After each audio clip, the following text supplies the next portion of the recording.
Hello बच्चों, मैं अंजना सी परिहार। बच्चों, आज हम जलियांवाला बाग कांड और उसके परिणामों के बारे में चर्चा करेंगे। आइए देखते हैं बच्चों, जलियांवाला बाग कांड।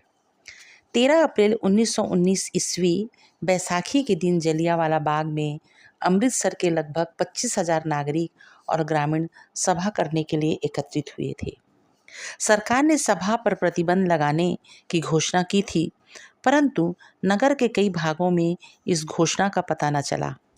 साय 4:30 बजे जनरल डायल ने 100 सैनिकों की एक टुकड़ी के साथ, जिसमें भारतीय और अंग्रेज सिपाही थे, बाग में प्रवेश किया और बिना चेतावनी दिए सैनिकों को गोली चलाने का आदेश दिया। बाग के कुछ तंग रास्ते थे। डायर ने स्वयं सैनिकों को तंग रास्तों की ओर गोली चलाने का आदेश दिया। जहां भीड़ थी, सैनिकों ने 1600 गोलियां चलाईं। वे तब तक गोलियां चलाते रहे जब तक उनके पास गोला बारूद समाप्त नहीं हो गया। सरकारी अनुमान के अनुसार 379 लोग मरे और 1200 घायल हुए।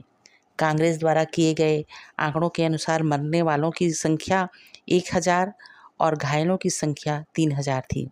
आइए देखते हैं जलियांवाला बाग के परिणाम क्या हुए।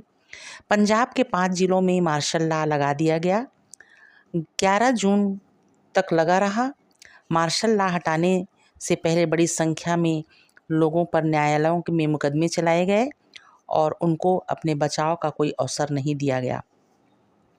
जैसे कि यह समाचार देश के दूसरे भागों में फैला तो लोगों में असंतोष की लहर दौड़ गई। देश के सभी प्रमुख नगरों में पूर्ण हड़ताल की गई। रविंद्रनाथ टैगोर ने गोलीकांड का विरोध प्रकट करने के लिए अपनी सर की उपाधि त्याग दी। महात्मा गांधी ने सरकार से प्राप्त किए गए मेडल और जुलू युद्ध मेडल वापस कर दिए। सर शंकर नायर ने वायसराय की काउंसिल की सदस्यता से त्यागपत्र दे दिया। सैनिक पागलपन के इस अत्याचारपूर्ण कृत्य के समाचार को 6 महीनों तक संसार की दृष्टि से छुपाए रखा गया। जब इस समाचार के कुछ अंश ब्रिटिश समाचार पत्रों में छपे तो जनता को बहुत ठेस पहुंची।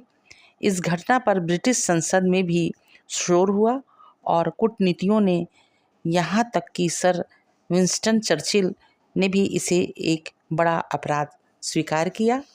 इस घटना से सारे देश में ब्रिटिश शासन के विरुद्ध राष्ट्रवादियों की भावनाएं प्रबल हो गईं और उन्होंने अगले वर्ष गांधी जी के नेतृत्व में असहयोग आंदोलन आरंभ कर दिया। धन्यवाद बच्चों।